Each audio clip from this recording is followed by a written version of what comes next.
Hey YouTube, today I'm going to be coming to you guys with a Vennominaga deck profile. Two disclaimers, I'm a casual player, so I'll be using cards that are on the ban list. And if the video moves a lot, it's because I'm recording on my phone. So without further ado, let's get into the deck profile. I run 1 copy of Vennominaga and 3 copies of Vennominon. So they both share the effect that they gain 500 attack points for every reptile monster in the graveyard, and you can also banish a reptile monster to special summon them from the graveyard if they're destroyed by battle. And Vennominaga's other effect is that she's unaffected by everything, and if she does battle damage to your opponent, you can add a hyper venom counter to her, and then once she gets 3, you automatically win the duel.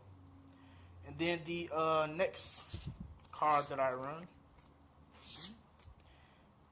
3 copies of Wicked Acolyte.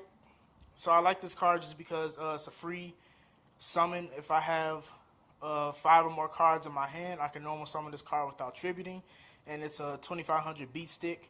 Also, when it's destroyed by battle, it special summons itself back from the grave in defense position, and it becomes a tuner. I'm not sure what synchro monsters you could use if you want to include anything for synchro plays, but yeah, you can just figure that out on your own, I guess. The next card I run is 3 copies of Lion Alligator. So Lion Alligator's effect is that while you control another reptile type monster, if a reptile type monster you control attacks a defense position monster, inflict piercing battle damage to your opponent. So I like this card just because if I have Vennominon that has like say 4000 attack and my opponent has monsters in defense, well, you know, this card lets me still do damage and I could possibly win. Next card I run is 3 copies of Gentlemander. So what Gentlemander does is when an opponent's monster declares an attack, you can special summon this card from your hand, and then your opponent can not attack any monsters except for this one. So this card has actually really saved me a lot in duels, and I really am glad that I found this card and put it in this deck. Next, I run 2 copies of Kagetokage and 2 copies of Worm Yagan. So Kagetokage is for my rank 4 plays, and then Worm Yagan's effect is that if it is flipped face up, select one face up monster on your opponent that your opponent controls and return it to the owner's hand. So it's like kind of like a stall card, but not really. Next, I run 1 copy of Alien Shocktropper and 1 copy of Alien Ammonite. So I use this just because of the tuna monster, not the tuna monster, the synchro monster that I use in my extra deck. And that's it for the monsters. Now it's up for the spells. I run 3 copies of Viper's Rebirth. So I would run a Limit Reverse for Vennominon, but I don't like that I'm kind of like locked out of my other reptiles because this is like a monster reborn for all the other reptiles in my deck. So that's why I use it. And don't like, you know, gets triggered or anything, but I run 3 Pot of Greed in this deck. It's Pot of Greed, so there's really no explanation. Next, I run 2 copies of Solidarity just because I am running a pure reptile deck, so Solidarity helps beef them up. Next, I run 2 copies of Snake Rain. So Snake Rain helps me a lot because I can discard Vennominon and then put the other 2 copies of Vennominon and then 1 Wicked Acolyte and Alien Shocktropper in the grave, and it really helps like thin out the deck and get to like other cards faster. I run 1 copy of Lightning Vortex, 1 copy of Monster Reborn, and 1 Harpie's Feather Duster. So yeah, that's really these cards. Next is the traps. I run 2 copies of Rise of the Snake Deity. You need this card in order to summon Vennominaga. I don't think it's good to run more than just 2. I mean, I've seen builds with like 3, but 2 works best for me.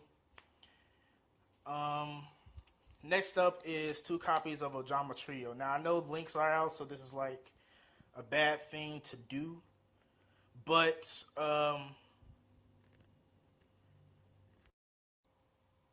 This card has like really helped me out a lot just because it stalls plays, at least because my friends and I, when we play, we don't use links. But a good substitute for this card is Ghost of a Grudge.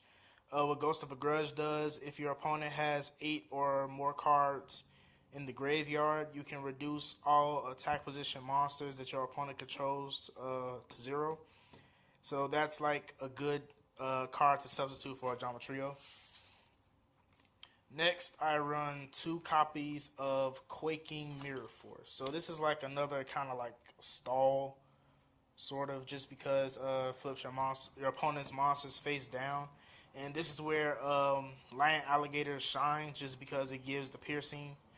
And yeah, so that's why I use that. Now, a good card that I have for situations where my opponent doesn't want to attack into Vennominon or Vennominaga, I run 2 copies of Battle Mania. So Battle Mania you can activate on your opponent's standby phase, and all face-up monsters your opponent controls are changed to attack position, and they can't change their battle position this turn. And all monsters your opponent currently controls must attack this turn if able. So this ensures that you can get Vennominaga's effect off if you summon her early game and you have Ghost of a Grudge, but that's kind of like dependent on your opponent to do. But these things help. It really helps a lot, and I've like won duels just because I had this card.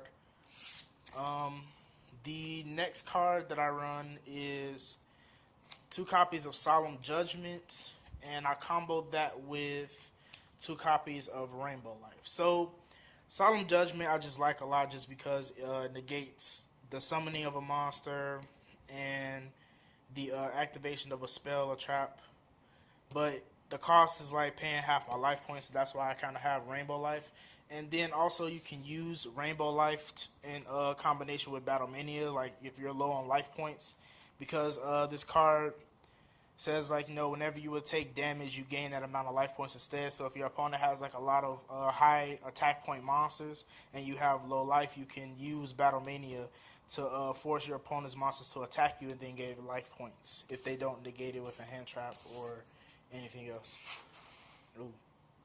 The next I run is Waboku and 1 Torrential Tribute. Now I run Torrential just because if I summon Vennominon, then I can easily destroy it if I have a set Rise of the Snake Deity. So that helps with that. And then like if I don't want any monsters to get destroyed, or if I don't want to take damage, this is why Waboku is here. And that's it for the main deck. For my extra deck, it's not really a lot, but it's just the 1 copy of Cosmic Fortress Golgar. The friends that I play with, they have like a lot of face-up spell and trap cards, and I really didn't have any answers to them. It was kind of like relying on the Harpie's Feather Duster that I had in the deck. So I got this and Alien Ammonite and Shocktropper just so I could deal with that and have an answer to it. And then the last cards that I run are 3 copies of King of the Pharaoh Imps. Now I don't always use all 3 in a duel. Normally I'll just summon the 2, but then I have like my Viper's Rebirth that I may have or may run into in the duel. So that's kind of like to get out the 3rd one, just to get extra 500 attack points on Vennominon or Vennominaga. But other than that, most of the time I just run, I only summon 2 most of the time during any duel. And that's it for the deck profile. I really just did this just because like I've seen a lot of Venom Yu-Gi-Oh players who like the archetype, but it's just like it's not really that good, unfortunately. If it was better, we had like more support, then I would run a pure Venom build, but that's unfortunately not the case. And I really had to like go around to like try different builds. I even tried doing it with aliens and with worms, but it just didn't fit with me or like my playstyle, I guess, just because I didn't want to rely on counters again with aliens, just because that's what I was doing with Venom. And the alien build was kind of decent, but it just didn't really work out for me. So yeah, I mean the worm build. I'm sorry, but yeah, that's it for this video.